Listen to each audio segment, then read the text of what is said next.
Sorry, I'm Reverend Sarah. I use she, her pronouns. It's great to be with y'all today. Can you join me in our chalice lighting words? We'll see if we can get them on the screen. And Beth will light our chalice for us this morning. If not, I can read them. They're trying to make sure our sound is working, so a little distracted. That's totally reasonable.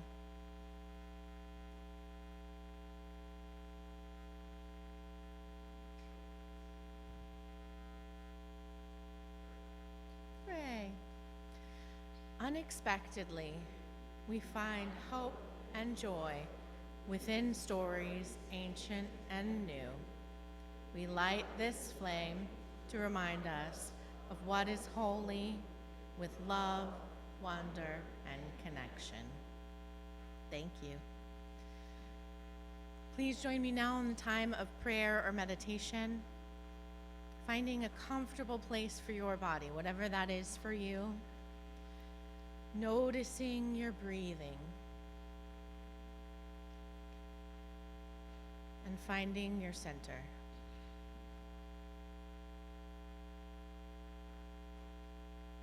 And take a moment now to just be, feeling stillness within.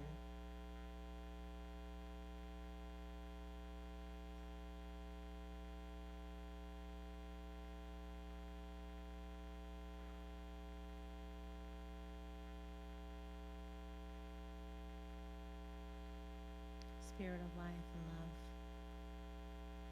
be with us today as we celebrate, as we play,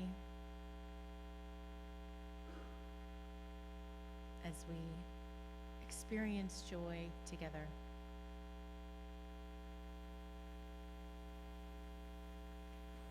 Welcome in all of our wholeness, including those parts of us that we think are broken. Welcome in strangers and long-timers. Welcome in everyone who makes this place what it is.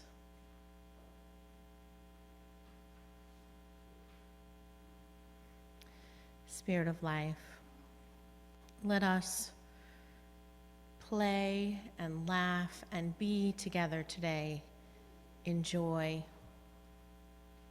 in compassion, and in love. Amen.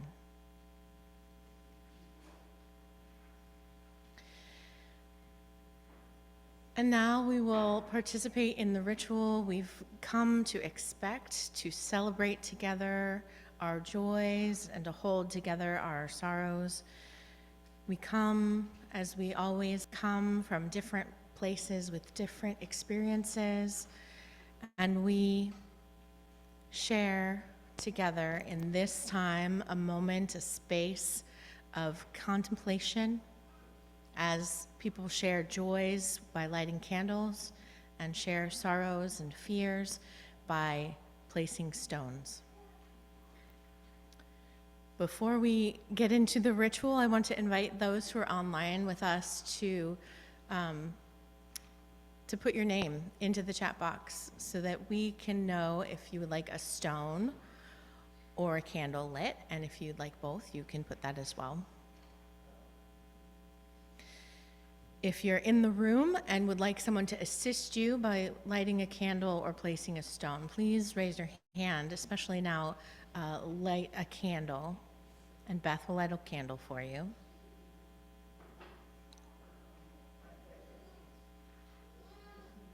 I don't see anyone, that's fine. And if you'd like to have a stone placed for you, please raise your hand. Okay. Well, now I invite you all to participate in the ritual. If you would like to light a candle of joys and hopes, come across this way, and Beth will give you a candle to light. And if you would like to place a stone, please come around this way, and remember, you can always switch between the two.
candle for Lisa.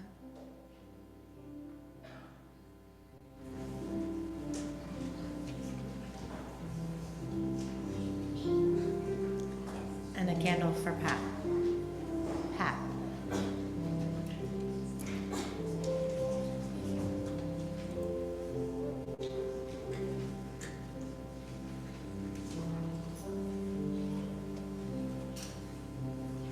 We'll place a stone for Elizabeth, a stone for Chris J, a stone for Lisa, and a stone for Pat. Please join in singing our sung prayer response. Oh, sorry, last stone for everybody. Last song. Last song.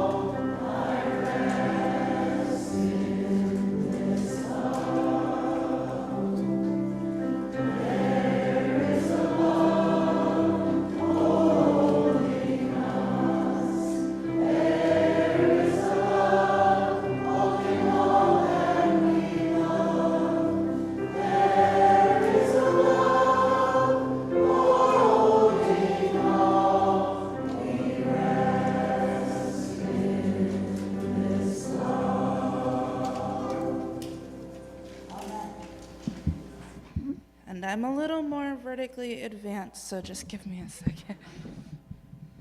Maybe. There we go. And good morning. My name is Adina Danuf. I use she or they pronouns, and I am your director of Lifespan Religious Exploration. And I had a really busy week, okay? Actually, I had a really busy couple of weeks. And next week is going to be kind of busy too, and I got here this morning and realized I forgot to write a story. So I'm a millennial, and the thing that we do is Google, so you're just going to bear with me here. Let's see. Good stories for Sunday morning. Oh, one that will make them laugh.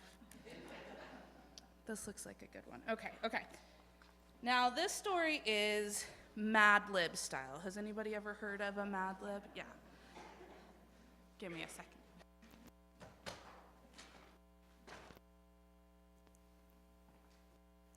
Okay. Now, this is a Mad Lib style story, which means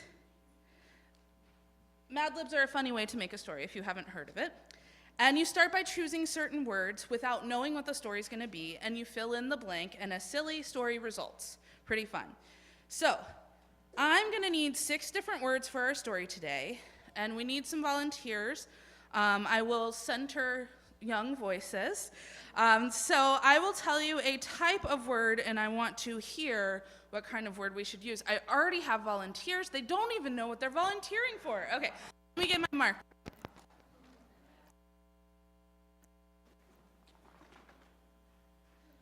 Okay, your hands are up. How about, well, no, okay. Simon, a place, real or imaginary? Hogwarts.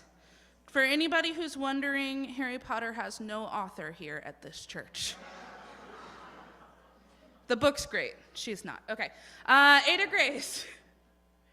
A feeling. Sad? Okay. I saw Madeline next. An animal. Firefly. Ooh. We are in the South, so I'm going with firefly, but if you don't know, for some of us, that's a lightning bug. Okay, I saw one. Yeah, Helen, an object, a thing, something you can carry specifically. A purse. Ooh. And I see one. Yep, Lauren. A type of weather. Snow. And are there any other hands I missed? Okay, Emily, a silly sound like boing or ribbit.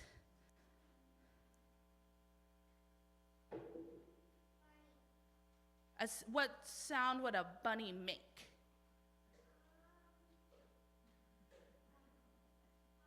Hop, hop. Okay. Hop, hop. It's true. What sound does a bunny make? It's like a little, I don't know. That's kind of squirrel-like. I'm not sure. Okay, so this story that I just Googled right here in front of you comes from religious educator Tim Atkins, and it is called The Great Improvisation. Now let's see how it goes. Once upon a time, in a place called, a big celebration was about to begin. The Festival of Surprises. Now, people came from far and near, dressed in bright colors and bringing instruments and games and snacks, and everything was carefully planned. Everything except for one small detail. You see, the grand performer, the one everyone had come to see, was stuck in traffic. Very, very stuck. Now, panic rippled through the crowd. I just heard it. Oh. Who will entertain us now? Someone cried. Many people cried. I loved it. The band didn't know what to do. The dancers were too nervous to go on without music, and the snack table had already run out of cookies. Just then, a young traveler named Nova stepped forward, their heart full of... Okay, maybe they were sad about what was happening. We'll find out what happens. Okay. I could try something, Nova said. I've got my lucky, nope, not that one. And my best friend named Pickle. And said Pickle. The festival director looked doubtful. Do you have a plan? Not exactly, said Nova, but I've got imagination. And with that, the music started. Sort of. Nova strummed the like a guitar, and Pickle danced like a leaf in the wind. Let me see you. Yeah. And the crowd began to giggle. Let me hear you. And then cheer. And everyone was dancing along. And Nova turned the rhythm into a clapping game, and then a sing-along, and then a guessing game, which I'm not going to do right now. And it wasn't what anyone expected, and that's what made it wonderful. But just as things were going well, disaster struck. Rolled in, and tents were flapping, and balloons were flying, and a pie flew into someone's face. Nova paused for half a second, and then turned the pie into a hat and declared, "Fashion show time!" And everyone joined in, and they made cloaks out of napkins and sunglasses out of spoons, and one person wore an entire fruit salad. Pickle balanced 3 jelly beans on their nose, and then, it's like they knew what was going to happen today, the microphone broke.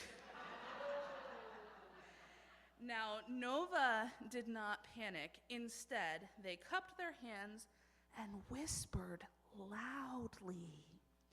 And the kids whispered too. And the grown-ups started whispering jokes.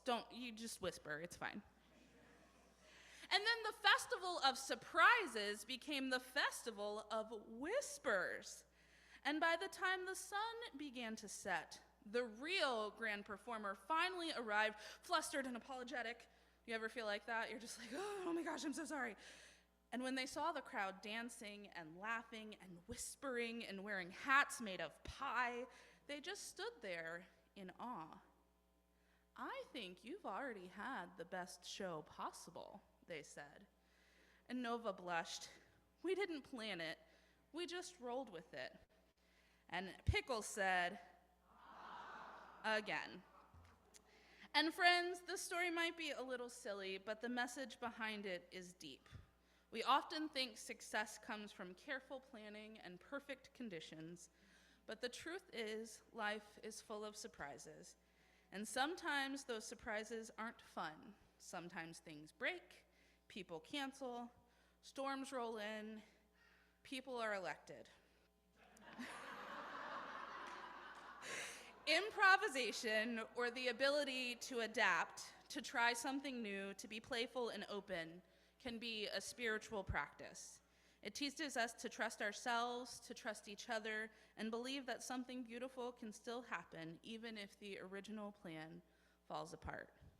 It reminds us that we are not alone. When we stay open and connected, the people around us can help us create joy together, even in the middle of a mess. And that is a holy kind of magic.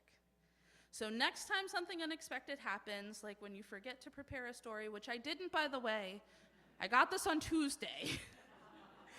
Pause, take a breath, and like Nova, pick up your lucky and see what new kind of joy you can create. Now, let's take our insert object here to class.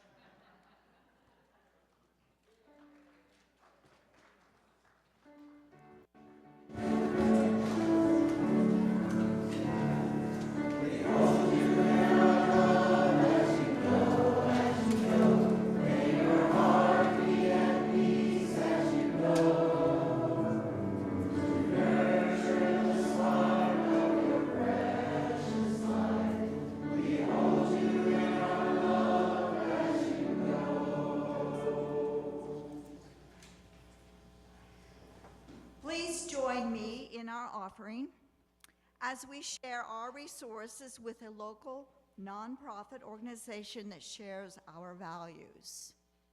This week's fourth Sunday Share the Plate is Matchbox Mutual Aid.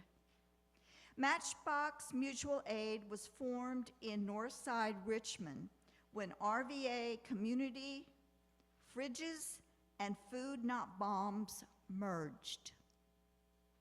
They provide meals to the homeless and stock refrigerators with fresh food in Richmond's food deserts that is free to all. Now, let us take the offering.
Thank you. Thank you for your offering and all the ways you give to our community.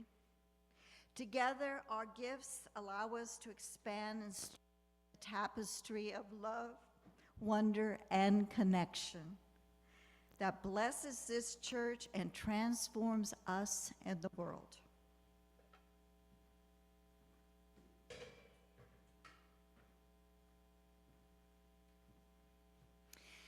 Our first reading this morning is an excerpt from the creative playbook behind Turkey's mass protest by Ela Baruch.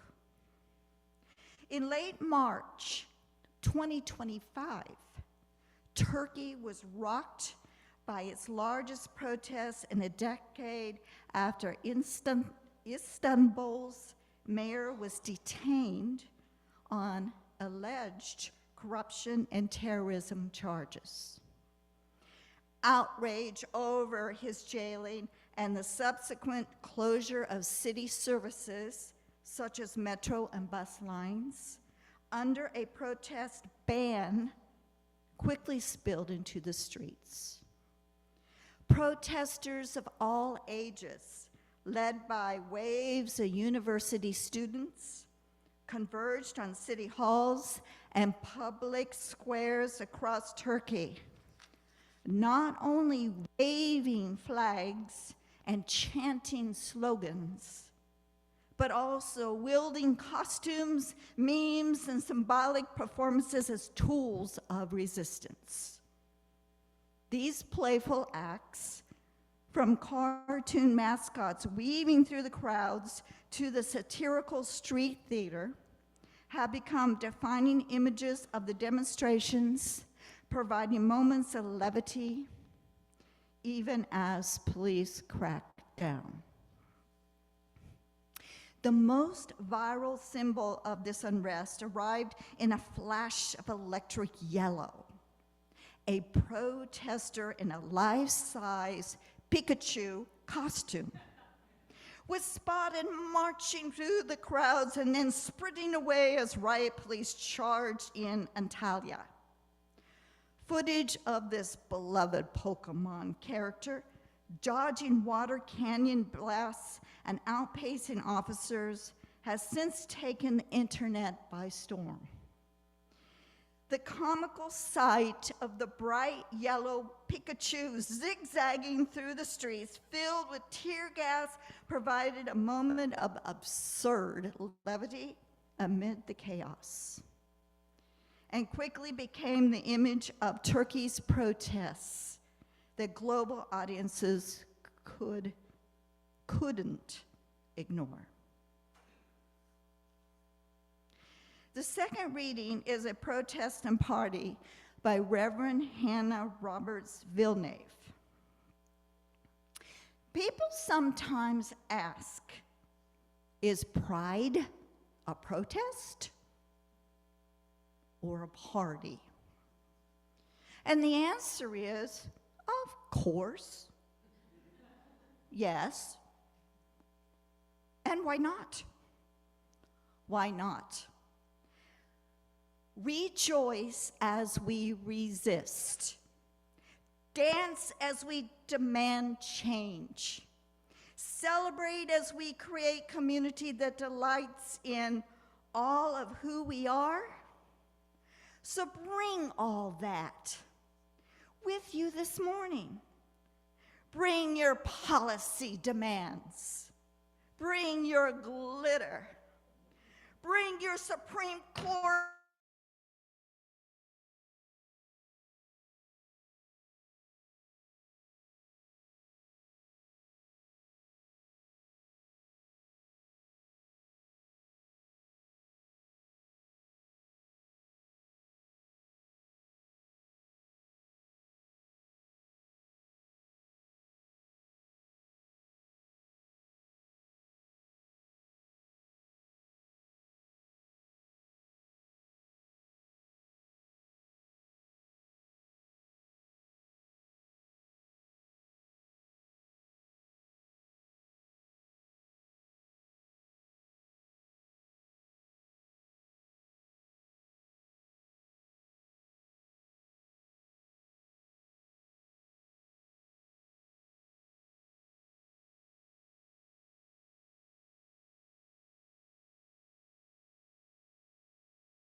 Okay.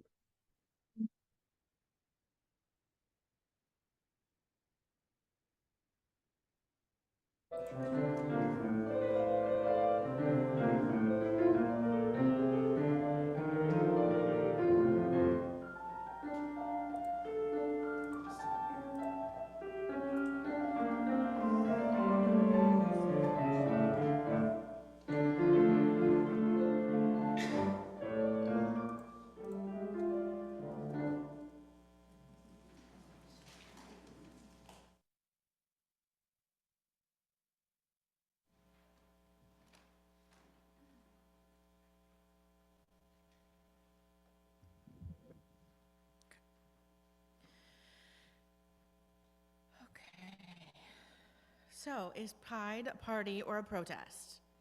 Yes.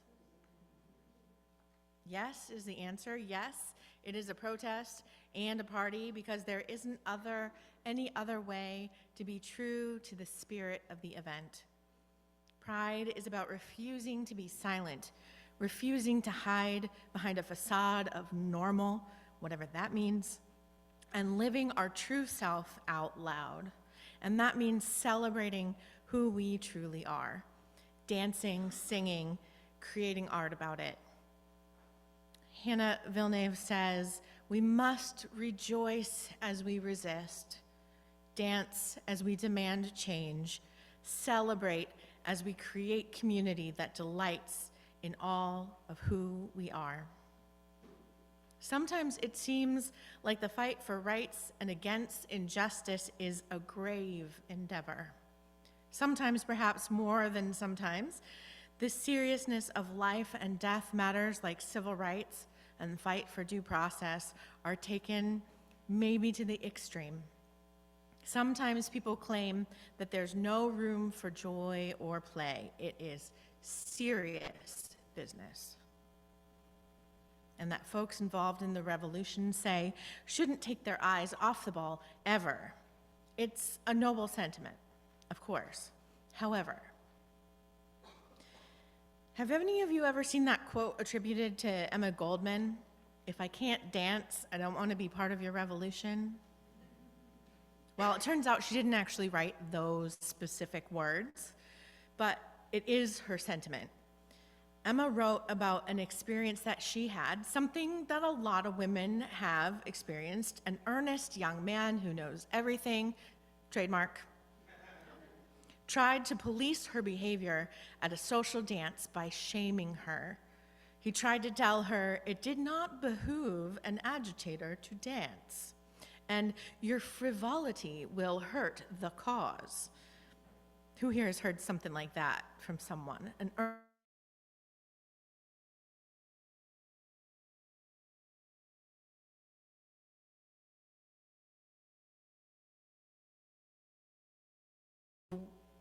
What, I don't know, are too feminine, are too sexy, are too silly, are too much? Emma herself responded, "I grew furious at the impudent interference of this boy. I told him to mind his own business. I was tired of having the cause thrown in my face. I did not believe that a cause which stood for a beautiful ideal of anarchism, for release and freedom from conventions and prejudice should demand the denial of life and joy. If it did mean that, I did not want it." The cause, capital C, the cause, was one of striving for freedom. If the cause demanded the denial of life and joy, she didn't want to be a part of that. Same. Or we could say in the opposite. Oh, that's the slogan, really, of this service. If the revolution, the cause, the fight for justice demands the denial of life and joy, I want no part in that. Or the opposite, in order to make it through this life, in order to make change for good in the world, we need to embrace all of what it means to be human. The grief and the joy, the serious and the silly, the fight for justice and the pleasure of everyday living. and all the earnest young people who know everything, trademark, forget that the only way we can stay in the fight is to take care of ourselves. It's easy to burn out on justice work, to push ourselves too far for too long. It's easy to lose hope when it's hard to see the fruits of your labor. When there's struggle without joy, we easily lose a taste for the work. And this is why Pride is a party that invites people in, a party that celebrates who people are and supports causes to make the world safer and more just place for people with marginalized identities, for LGBTQ people specifically is what Pride is for, and we are expanding beyond. We're learning from this in other justice areas as well. Protests around the world have embraced humor and satire, silliness and joy to act as a subversion of authoritarian regimes. Wow, that's a hard thing to say. I apologize. Should have written that better. As we learn, when Beth shared with us about the protests in Turkey, the movement there has embraced the circus-like atmosphere, not only with Pikachu running through tear gas, but also using satirical theater and other methods of subverting the seriousness of being faced with police in riot gear. Images of subversion have played a part in protests, of course, for generations. I keep thinking about the flower children in the Vietnam protests, putting flowers in the guns. About the woman in that long flowing dress in the 2016 Black Lives Matter protests where the riot police were coming at her and she was standing so still. Or the photo of a suffragette ringing a bell, chasing around Winston Churchill, ringing the bells so that he couldn't be heard. These iconic images bring attention to the movements from people beyond their circles. Michael Zeller writes about how to laugh away the far right. To undermine these far-right activities, anti-fascist activists have repeatedly turned to tactical frivolity or calculated silliness to disrupt the attempts of the far-right groups to perform dignified actions. People doing things like placing flowers and weapons, like ringing bells to drown out politicians, like mailing sex toys to those Oregon militia occupying the government property. Do you remember that a few years ago?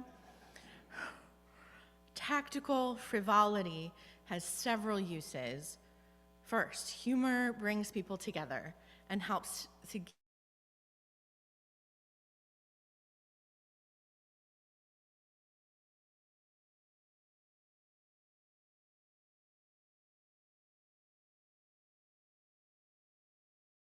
And Rachel Klutz Flamebaum writes, humor is a core communicative strategy used to build affiliate ties, expand groups, strengthen communities, and attempt to educate, entertain, and persuade.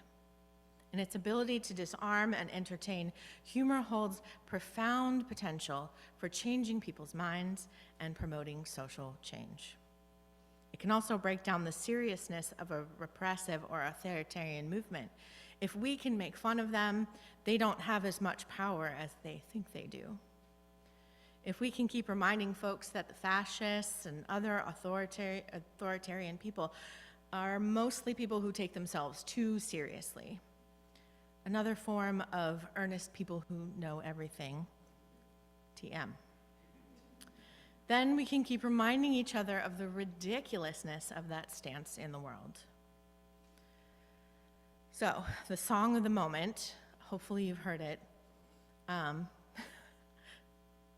We're in the middle of a hostile government takeover. I wanna talk about it, but I'll be late for work. If you say, wait a minute, who do we have to stop this? We had one, but you didn't want a lady in office. Now that we're a part of a Nigerian prince scam, surprise, surprise, it ended up being a white man. Oh, I just want to know what the heck do I do? It's a bop. written by TikToker Todd Alexander. This song just brings joy to the movement and laughter. You can't help laughing. It's hilarious. So what do? Do we sing? That's right, we do sing, and we're going to sing when the Spirit says do right now. So rise, embody our spirit to sing when the Spirit says do.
Our closing words, I want to invite those who are with us in person to go out to the Slate patio to dedicate the Slate to Raymond Cady, our beloved former church administrator, cementing his place in our history. Sorry, I needed to get that joke out. For those of you who are online, go in peace. Remember that you are good, you are loved, and to take your dark and your light from this place out into the world and stay safe until we meet again. The rest of us, we're going to go do our final thing out there. I'll meet you there.